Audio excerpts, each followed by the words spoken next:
देख रहे हैं प्रत्यक्ष स्थूल नेत्रों से, वो माया है। तो क्या जो दृश्य जगत है, जो दिखाई देता है, वही माया है? फिर आगे के शब्दों पे ध्यान देना।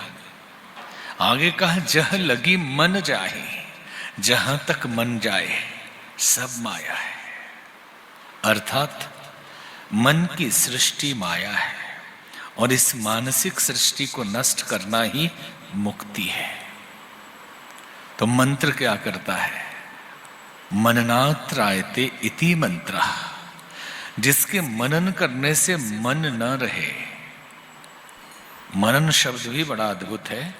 मन न, जहां मन न रहे, when we go beyond mind, जब मन के पार हम जाते हैं उसी को मनन कहा जाता है। और मन से जो मुक्ति दिलाए उसी को मंत्र कहा जाता है।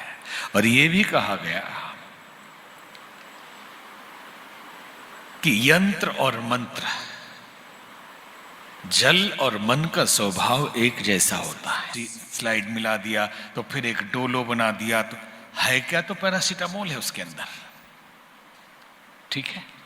बहुत बाद में किया गया। तो प्राचीन काल में क्या था? जिसे गुप्त कर दिया गया, जिसे दबा दिया गया, जिसे भुला दिया गया, जिसे छुपा दिया गया, क्या था? क्या हमारे प्राचीन काल के ऋषि कोई समझदार नहीं थे? उन्होंने एक विज्ञान बनाया था। उन्होंने एक विज्ञान बनाया तो उन्होंने कहा कहां एक एक बीज बोती रहोगे, एक एक फल खाते रहोगे। जीवन के जरूरत के जितने बीज है एक ही खेत में बो दो।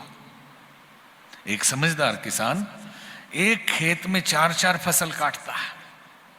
मौका मिला तो दाल लगा दिया, कभी अरहर लगा दिया, कभी मटर लगा दिया, सीजन आया तो धान लगा दिया, दूसरा रबी का समय आया तो गेहूं लगा दिया। लगाता है ना। और छोटा सा खेत है, एक बगीचा है, तो उसमें समझदार किसान केवल आम नहीं लगाता, 2-4-10 प्रकार के फल लगा देते हैं कि कुछ तो आएगा, सब में से थोड़ा थोड़ा खाया जाएगा, अपने अपने सीजन में देता रहेगा। ठीक ऐसे ही ऋषियों ने एक मंत्र बनाया जिसका नाम रखा गायत्री। गायत्री एक छंद है, वेदों का छंद है। और गायत्री छंद में अनेक मंत्र हैं। ऐसा नहीं कि गायत्री मंत्र ही एक गायत्री छंद का मंत्र है। इसमें अनेक मंत्र हैं, लेकिन सर्वश्रेष्ठ मंत्र इसको माना गया, इसलिए इसका नाम ही गायत्री पड़ गया। तो इसमें क्या खूबी है?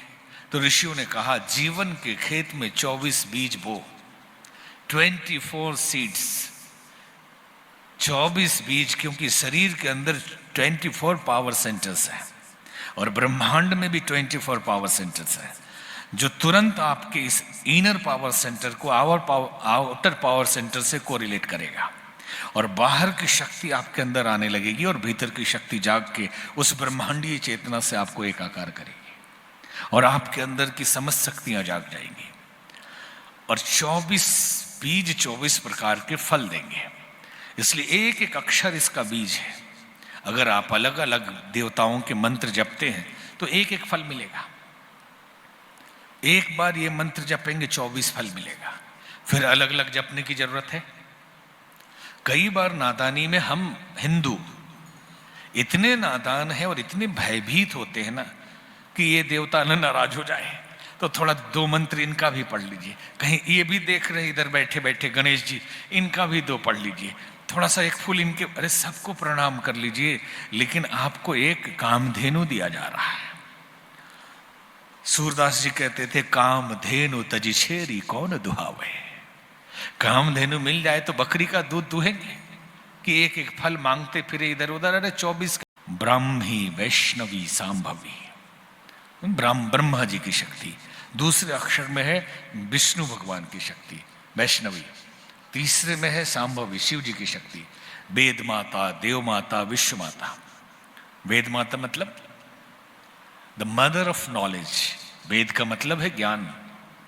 The mother of knowledge, the mother of divine powers, देव माता।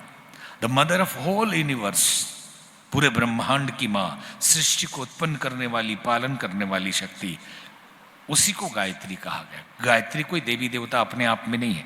जो सोचते हैं गायत्री माता कोई है, ये तो देखने के लिए, समझने के लिए बना दिया गया। ये तो परमात्मा की शक्ति को गायत्री कहा जाता है। ये एक मंत्र है और उस मंत्र के अंदर 24 देवता है अलग अलग। फिर सरस्वती, लक्ष्मी, काली, दुर्गा, अन्नपूर्णा, अजपा, रिद्धि, सिद्धि, पैश्वनी, सविता, मंदाकिनी, ऐसे करके 24 शक्तियां हैं। तो आप इस समझ लेना कि अगर एक मंत्र का हम जप करते हैं तो कैसे सबका काम हो जाता है ना। इसलिए भ्रमित मत होना। एक साधे सब सधे, सब साधे सब जाए। एक साध ले, एक ही जगह खोद दीजिए ना। हम तो कहते हैं लोगों को कि एक संत थे, तो संत से उनके शिष्य एक व्यापारी ने पूछा कि गुरुदेव फैक्ट्री लगानी है, स्टील फैक्ट्री, पानी कितने नीचे है? उन्होंने कहा 100 फीट, 100 फीट नीचे पानी है, खुदाई करो। उसने खुदाई कर दी। गुरुदेव आपकी भविष्यवाणी गलत हो गई, आपकी दिव्य दृष्टि ठीक नहीं है। खोद दिया हमने, 100 फीट पानी नहीं निकला। गुरुदेव नाराज हो गए कि हम तो अभी भी देख रहे हैं 100 फीट पे पानी है, और ये कैसे बोल रहा है। जाके देखा 10 जगह 10-10 फीट खोद दिया, 10 जगह 10-10 फीट खोद दिया, पानी कैसे निकलेगा? गुरुजी ने कहा अरे बेटे, एक ही जगह 100 फीट खोद दो, पानी निकल जाएगा। नहीं, इधर भी थोड़ा कर ले, उधर भी थोड़ा कर ले, ये भी कर ले, वो भी कर ले, नहीं होगा। ये अद्भुत मंत्र है। हमारे जितने भी ऋषि मनीषी हुए भारतीय परंपरा में, ये हमारी संस्कृति की जननी है, ये हिंदू धर्म की मां है। स्वामी विवेकानंद कहा करते थे, राजा से वही वस्तु मांगी जाए जो उसके गौरव के अनुकूल हो, और परमात्मा से मांगने योग्य वस्तु है सद्ज्ञान। आप वैभव मत मांगिए, सद्ज्ञान मांगिए। वैभव वो आपका ज्ञान लेके आएगा। ईश्वर जब प्रसन्न होता है किसी व्यक्ति पे तो सद्ज्ञान देता है। ठाकुर रामकृष्ण परमहंस कहा करते थे कि मैं लोगों को अक्सर कहा करता हूं कि बड़ी बड़ी साधना छोड़ो, गायत्री की छोटी सी उपासना करो, ये समझ सिद्धि दिलाने वाली है। गांधी जी तो ये कहते थे कि गायत्री मंत्र का जप लंबे समय के पुराने असाध्य बीमारियों को भी ठीक कर देता है। उसके वाइब्रेशन हमारे सेल्स चेंज करते हैं। आप किसी साधु के चेहरे को देखना, वो चाहे थक जाए, जग जाए, उसका स्किन अलग होगा, आम आदमी से अलग होगा, क्योंकि उसके मंत्र का जो वाइब्रेशन है उसके पूरे चेतना को बदल के रखता है। उसकी प्राण ऊर्जा आम आदमी से अलग होती है। लोकमान्य तिलक कहा करते थे कि भारतवर्ष को आजादी केवल राजनीतिक प्रयत्नों से नहीं मिलने वाली है, उसके लिए आध्यात्मिक शक्ति चाहिए, और वो गायत्री मंत्र से मिलेगा। रविन्द्रनाथ टैगोर कहा करते थे कि भारतवर्ष को जगाने वाला ये मंत्र इतना सरल है जिसे एक सांस में उच्चारण किया जा सकता है, और वो गायत्री मंत्र है। श्री अरविंदो को कहना था कि गायत्री मंत्र हमारे चेतना के डिफरेंट लेयर्स को चेंज करता है। जो सबकॉन्शियस में गार्बेज भरा है, कचरा भरा है, जिसे संत लोग, ज्योतिषी लोग कहते हैं प्रारब्ध ठीक नहीं है, पूर्व जन्म के कर्म खराब है, इसलिए काम बिगड़ रहे हैं, इसलिए परिस्थितियां बिगड़ रही है, और हम तो कहते हैं वो सारे इंप्रेशंस चित्त पे, आपके सबकॉन्शियस पे भरे हुए हैं, और ये क्लीन कर देता है।